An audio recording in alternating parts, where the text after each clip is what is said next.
Ya, pukul lah. Ya, pulang bisnis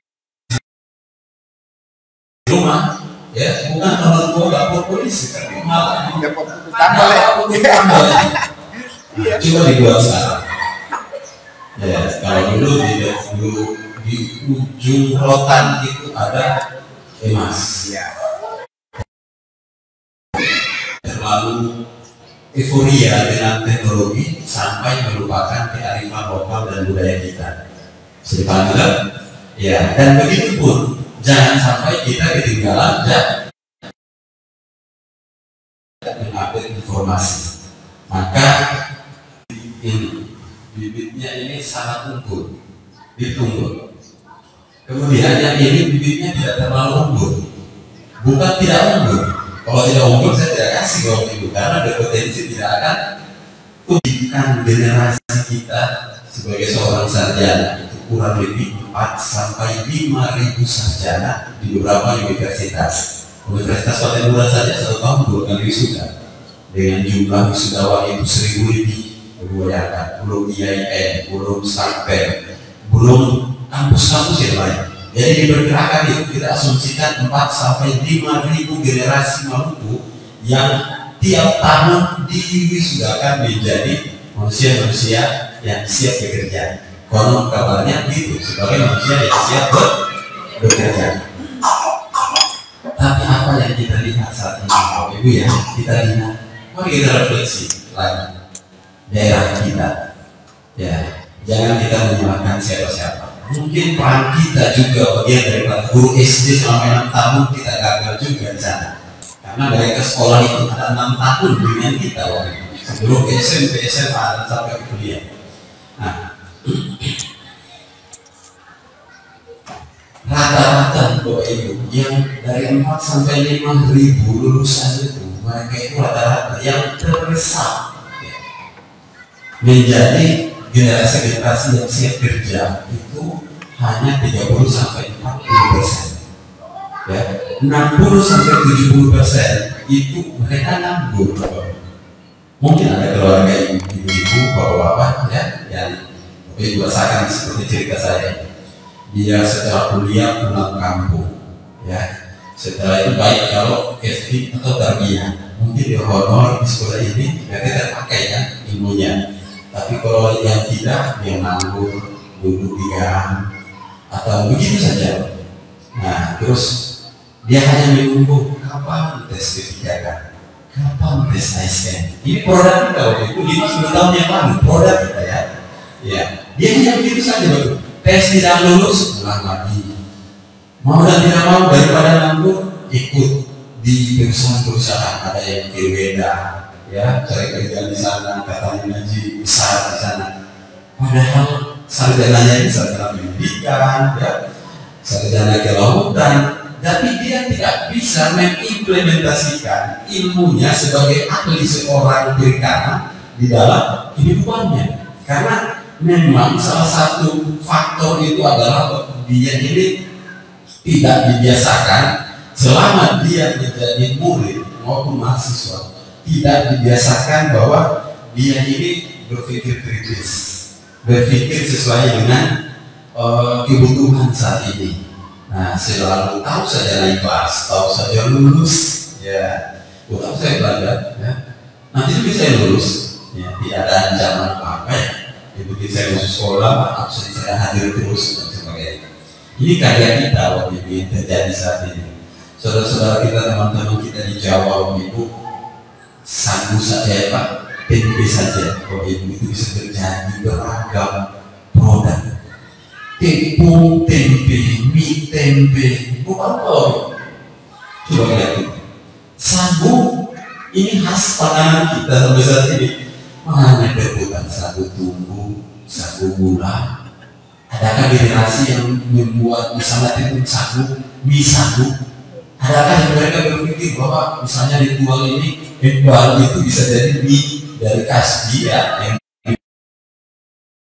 Hanya produk-produk toko kita sama ini. Tidak ada generasi yang mau berpikir bagaimana mengembangkan aset daerah ini untuk dijadikan sebagai satu produk yang baru, gitu, satu inovasi yang baru. Nah, TPK-nya di mana? Saya sendiri tidak tahu titik letaknya di mana. Hasilnya tidak sama dengan alasan karena bibitnya berbeda. Maka kalau ini dipertahankan terus prinsip ini, maka pengangguran akan terjadi terus menerus. Kenapa? Yang kita salahkan adalah bibit.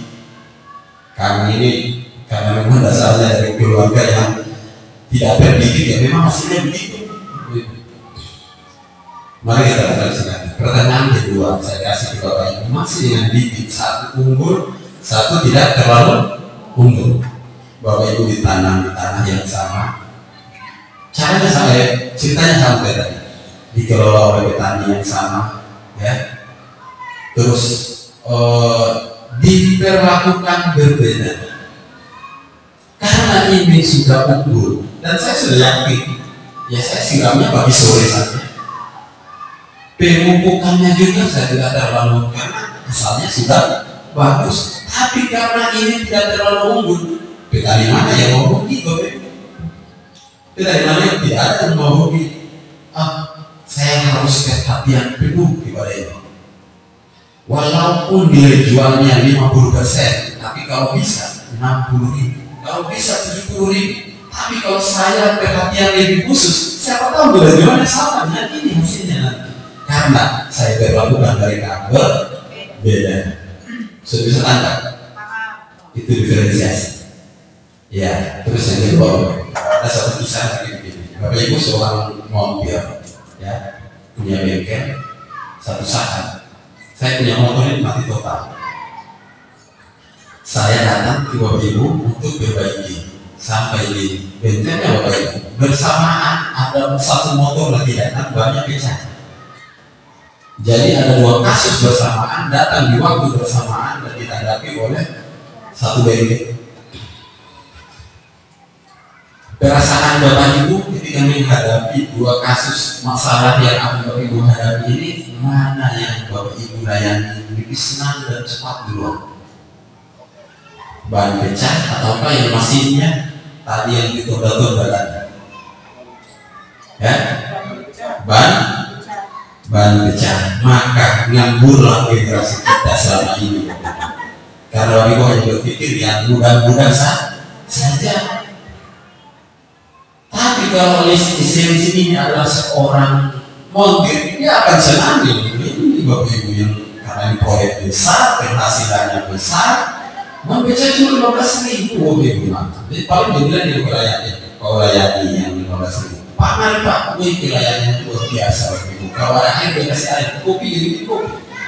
Bagaimana Pak? Ini begitu tepat, kita harus tahan 3 hari. Kalau Bapak izinkan, kita harus bongkar mesinnya. Pak, nanti biayanya bikin dia, ada oli kita nih, ada order dealnya. Apa mau beli di sini? Berapa keuntungan ini sudah dapat Bapak Ibu? Olinya laku. Saya pernah buka bengkel, jadi saya tahu Bapak Ibu ya. Ini laku. Jadi belum biaya kerjanya. Nah, oleh sebabnya Bapak Ibu, inilah peran kita yang harus kita tempatkan kedudukannya di dalam implementasi kurikulum merdeka. Nah, untuk mempelajari pembelajaran diferensiasi simpelnya seperti ini. Pembelajaran diferensiasi adalah pembelajaran yang beragam. Tidak bisa satu perlakukan semua murid sama, karena tiap murid datang dengan cara ragam, karakteristik persoalan yang berbeda-beda. Ya, seperti itu bisa dipahami.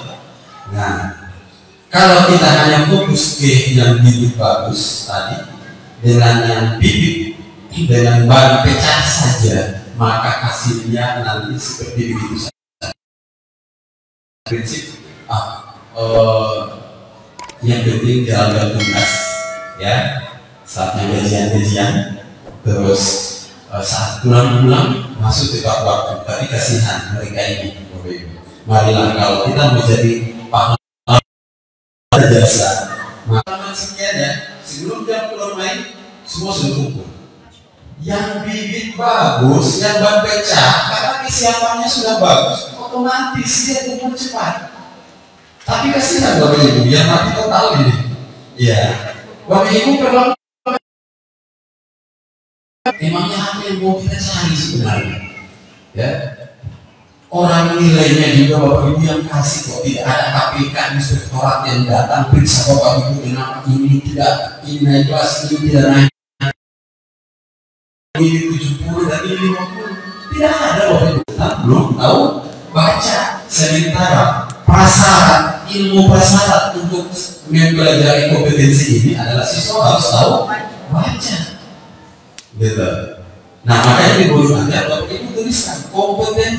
Satu, mampu membaca dasar misalnya, ya. Terus sedikit mengenal tentang paragraf. Nah, sehingga dia bisa tahu, oh tanggalan dari sini sampai sini ini paragraf. Ya, itu yang dimaksud dengan kompetensi.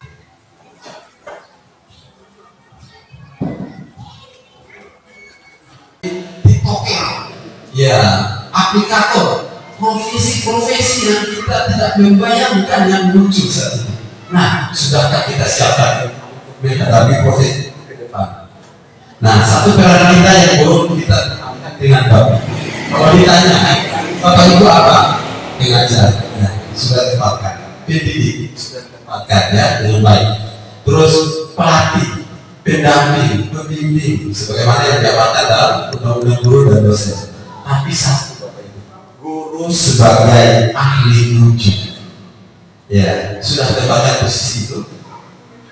Bapak Ibu ini kan mendidik anak-anak untuk kehidupan yang akan datang, untuk hari ini dan kehidupan yang akan datang. Setidaknya kita bisa menaksir kehidupan yang akan datang itu seperti apa, karena mereka ini dididik untuk kehidupan yang akan datang, bukan untuk saat ini saja. Belajar itu untuk hari ini dan kehidupan esok nanti. Nah, maka akan muncul Bapak Ibu. Contoh dalam kisah cerita tadi, apa yang ini dari konten? Karena mereka pikir, apa yang mereka bukan seorang dokter, bukan seorang profesor, tapi penghasilannya luar biasa. Penghasilannya tiap bulan itu orang nonton dipasang iklan, ya.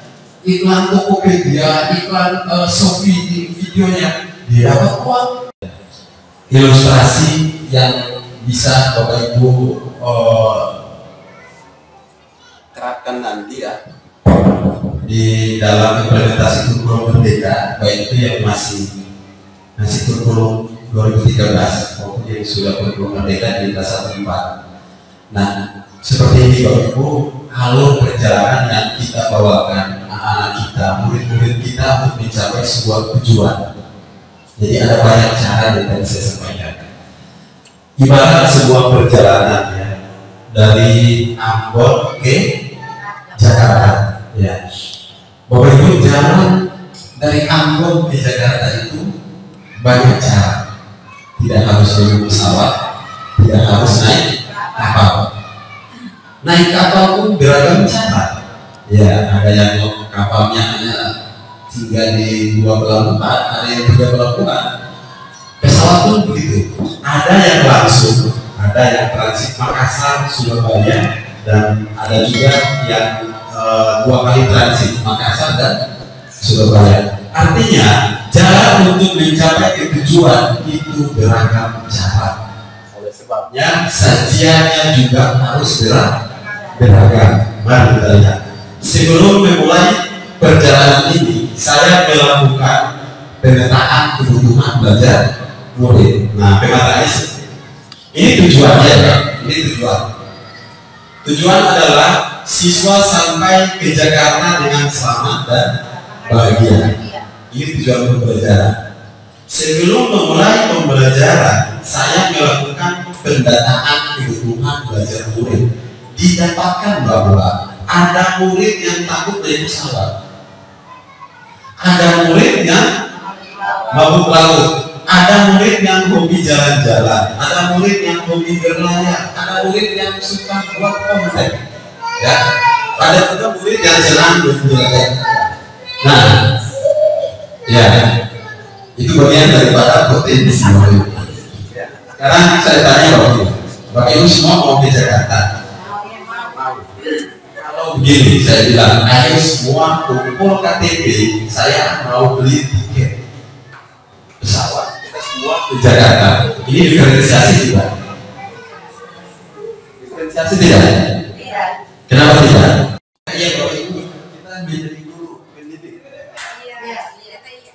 Ibu ya, ada yang bukan jadi guru. Semuanya bercita-cita jadi guru. Nah, luar biasa. Ya, kita tempatkan seperti itu. Baik biasa jadinya. Potensi sekarang memang dari dulu cita-citanya ingin menjadi guru. Saya waktu itu cita-citanya menjadi guru. Ya, saya tertarik dengan guru karena ikut Rami cerita.